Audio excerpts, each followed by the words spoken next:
10+4. It's Dalton Shetler with the ever so groovy Sam Sprunger here for the Big 10+4. Those were nice moves. Nice moves. Well, it's chair dancing. A lot of people do that, and I am definitely one of them, but probably don't want to do it too much. Well, Sam, I don't know if I've ever disclosed this, and I know we're going to get to our exclusive newspaper headlines here in just a moment that are on Rumble and YouTube exclusively, but I did win Best Dancer Award senior year at prom. I don't know what to say about that, Dalton. So you should be chair dancing and not me, is what it is. If there was somebody to grade you out, maybe I'm qualified. I guess that's all I'm getting at. Did I get a good solid C- then at least? I'd give you an 8 on like the Olympic scoring. So that's pretty good. You're like the energy. You're like the Russian judge then. Oh, shoot. Okay, so these are our exclusive newspaper headlines on Rumble and YouTube from the Big 10+4 podcast. Make sure you follow us for the entire show, but this is one of our more fun parts and more favorite parts that we do with Big 10+4. The Sam Sentinel. What's on the front page? Okay, so I have titled mine Days Gone By. All right. Okay. Not a college sports story. I kind of went Paul Harvey style, if you know what that is, the rest of the story. So I'm going to tell a story that you're familiar with, and then I'm going to give you that really unusual aspect of it. Okay. So Days Gone By. In the summer of 1952, baseball scout Billy Southworth was in the South scouting. Southworth in the South. Okay. Back then, the scouts would carry around their notebooks or binders that had player reports in it. And, obviously cell phones didn't exist until quite some time later. So they took binders or notebooks around and did their scouting reports to take back to their professional organizations. And on this trip, Billy was scouting a 5'11", 170-pound shortstop that he only watched for 3 games. And this was his following his analysis of the player. Physical description: slender build, hitting good, running fast, fielding good, power fair, arm strong, attitude good. His strengths: all-around ability. Weakness: experience. Years before called up to the major leagues: 4 to 5. High school graduation date: did not graduate. Previous pro experience: 3 months with Indianapolis.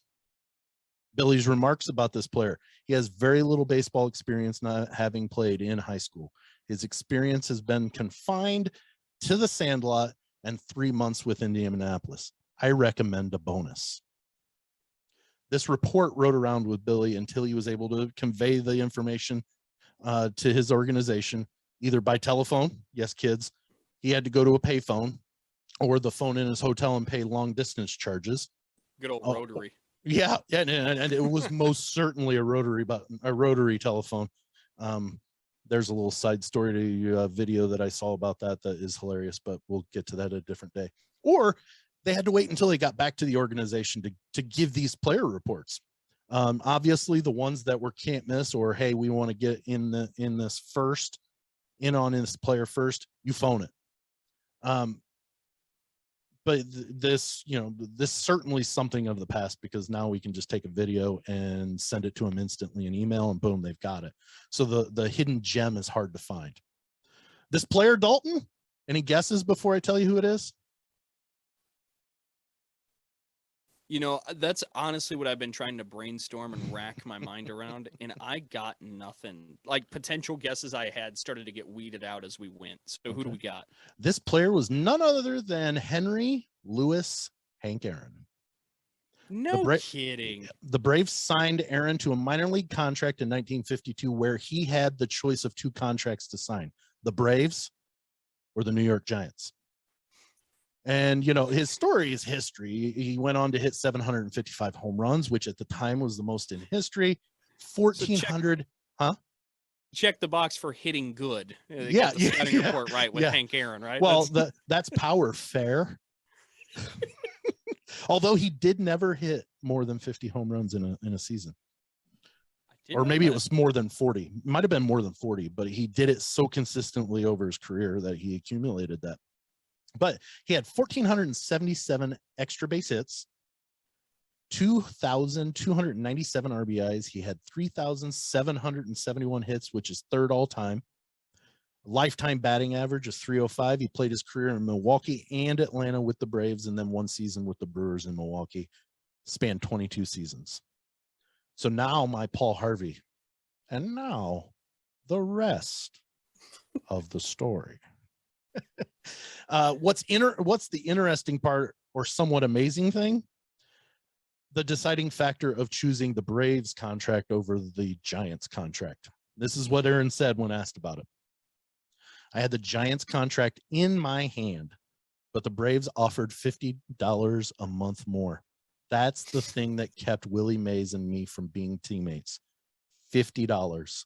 So hindsight being 2020, anybody would say, good Lord, if he'd only known how great Willie Mays would be, he would have signed with the Giants. But how would have Aaron's career played out with the Giants? Would he have been able to handle the pressure of New York before they moved to San Francisco? And would San Francisco be a good place for him to play? Would he have been an outfielder? Because you remember the profile said he was a shortstop and he converted to be an outfielder. Would he have been the protection for Mays in the lineup? And would Mays have become the home run king? I think things played out pretty well for Hammer and Hank. And for his sake and the baseball world's sake, I'm glad the Braves ponied up the extra $50 a month, because I'm not sure we'd know who Hank Aaron was at this level if he'd signed with the Giants. And that, my friend, is the Sam Sentinel. Think about how much has changed, where you have contracts now for $500 million. And Yeah. at that time, $600 for the year, 50 for each month is the difference. Yep. Wow. That's pretty incredible. I read that. I thought I wanted to check and see if it was an actual. I got the player report and was looking up to verify that it was a legit player report, and it was pretty just, right on to legit. And then I just kept reading. I'm like, $50? Are you kidding me? So I was that whole thing was going to be on how sometimes scouts can miss aspects of players' game as players develop at different points in their career. And I saw that and I'm like, oh my goodness, I've got to tackle that. That's pretty good. That's a good Sam Sentinel. Thanks. For the Dalton Daily, which, by the way, I love the type that you used right up. You like that? You like that? Yeah, I love that. It's very Gazette-ish. Yeah. That's what I was going for. I'm labeling this OPE ertime rules, and I'm going with the Midwest flavor. OPE, right? Like every incident that ever happens in the Midwest, it's followed by an OPE. Like, if I walk in front of somebody, sorry. Yeah. And of course, with overtime, we're talking about the NFL and what we just saw in this past weekend with the divisional round. So that's why we're going with the overtime rules, because there needs to be a change. It is absolutely ludicrous that we settle games directly resulting off of a coin toss. Do you know now, with the modern rules, in the modern age of these NFL overtime rules, the coin toss has directly resulted in 10 of the 11 winners for the NFL playoffs. What are we doing where we're playing this entire game? We're playing entire seasons, and then we're settling it with the coin toss. Now, and a lot of the counter I've heard, a lot of the other arguments is, well, the Bills could have won it in regulation. You are correct. So could have the Chiefs. Yep. And they could have. They could have won it in regulation. But don't let that distract you from how idiotic this system is with the overtime system. Think about this. And Mike DeCourcy wrote this. Of course, he writes with the Sporting News. He's just a phenomenal writer. He wrote, imagine, going back to your point with baseball, imagine you're playing in a championship league series and you get to extra innings and the visitors are at the plate. They got a runner on second. Here comes a shot in the outfield, runner scores, and you just finish the game. The game's done. The whole team doesn't need to bat. And your argument the whole time is, well, defense is part of the game too. So the team fielding should have just stopped it. It's dumb. We don't do this in any other sport. We don't even do it in football at the college level. College overtime rules, sure, it might have issues. And I think they've made it worse by what they've done with the more sudden death. I think it's much worse. But college overtime rules, if you took a format like that and you moved the ball back instead of starting at the opponent's 25-yard line, you moved it back because, of course, they're playing at a higher level in the NFL, and kickers can make it from some make it from 60-some yards. Like, move the starting position back for NFL overtime moving forward, but that would be a better way to go about it. There's no other area in sports where we let a coin decide who's going to play on and win championships. And we're talking about the highest revenue, the most popular, the number one sport in America, and we're doing it here. It's time to change the rules, the overtime rules.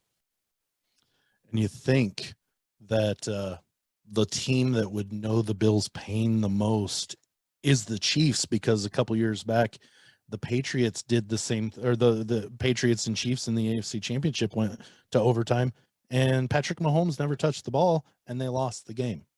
Yep. And the Chiefs actually, kind of as a result of that, started up a proposition that those rules get changed, where each team is at least touching the ball. Nobody sided with the Chiefs, and now the Chiefs kind of are like, well, we kind of warned you. They said, we will happily take our W, but these rules need to change. And, you know, honestly, I was thinking about it, and I think they should change the regular season one to not winner, you know, sudden death, because, yeah, I get it. It's another almost quarter. I mean, they do water it down to only 10-minute overtime. Yep. But they play it as a regular quarter. Just play the 10 minutes. If a team scores 2 touchdowns, then the game's going to be done. Yep. But if they score a touchdown, you know, Aaron Rodgers a few years back threw 2 Hail Mary passes to win one and take the other one to overtime. Those are possible. So if it's 7-point difference, play the whole quarter out. And if nobody scores, or God forbid, they are still tied, they get a tie. In the postseason, you keep playing 10-minute quarters until you have a winner. Mm-hmm.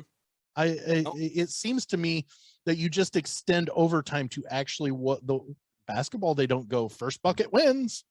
Correct. They play the whole period. Just play the whole period. Yes, it's adding more time to it, but you know what? You don't want to go to overtime anyway. So add it in a little bit. Come on, guys. You're, like you said, well, and that's what drives me. Oh, go ahead.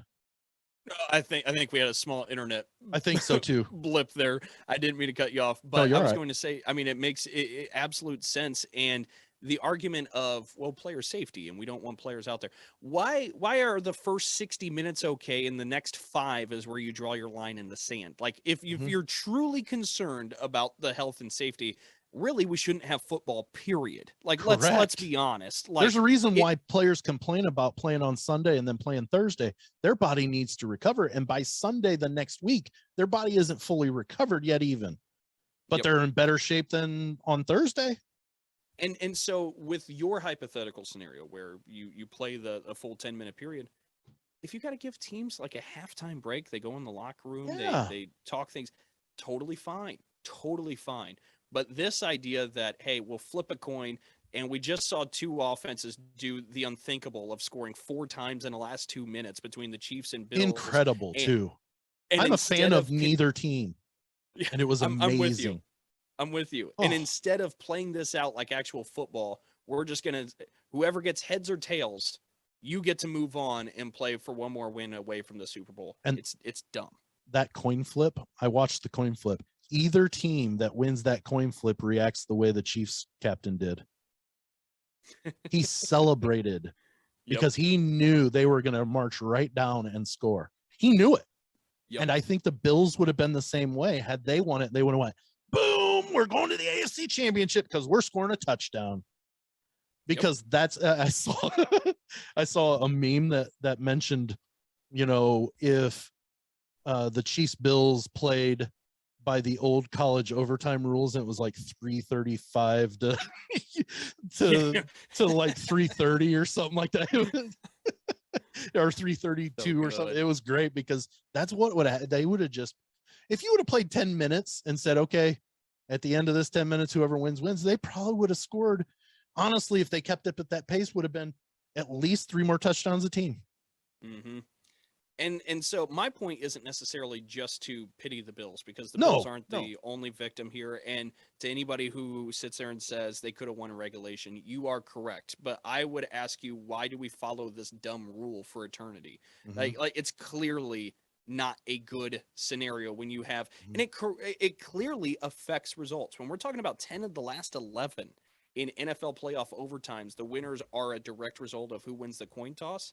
It's clearly a big correlation.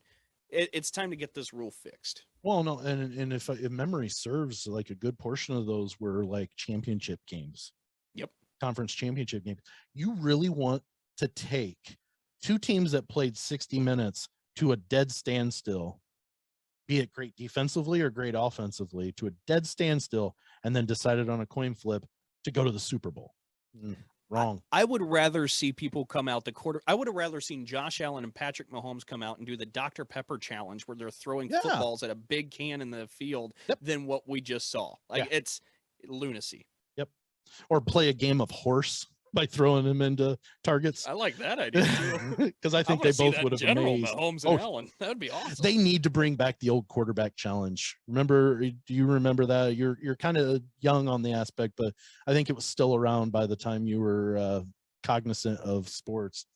But like they'd send them to Hawaii and then have just a whole bunch of challenges. It was fabulous. Oh, the Pro Bowl used to be a different thing, but maybe that can be a future headline too. Nonetheless, Sam, do you got anything before we close out? Hey, leave us some comments. Hey, and also hit that notification button for each of whatever platform you're watching us, Rumble or YouTube, and you'll get notification of new headlines. We want to keep bringing these. We enjoy these. These are our ability to go find that story that we really want to talk about, and obviously we get passionate about it, or we have the interesting. So these are exclusive. These won't be heard on the podcast, but if you want to hear more headlines, Dalton, go check out Big 10 Plus 4 podcast. Other hand, Sam. Big 10 Plus 4 podcast. And you'll get, at the end of every show, we do a headline of our own there as well. So we love you. We love this. Got to check us out on Big 10 Plus 4. And again, these are exclusive headlines on Rumble and YouTube for the Sam Sentinel and Dalton Daily. That'll do it for myself, Dalton Shetler, Sam Sprunger, as always. Want to thank you all for clicking on. And as Sam said, make sure you let us know, comment, subscribe, do whatever to let us know how we're doing and how you're enjoying these. But that'll do it for us here at Big 10 Plus 4. Hey, I'll see you later. See you, Sam.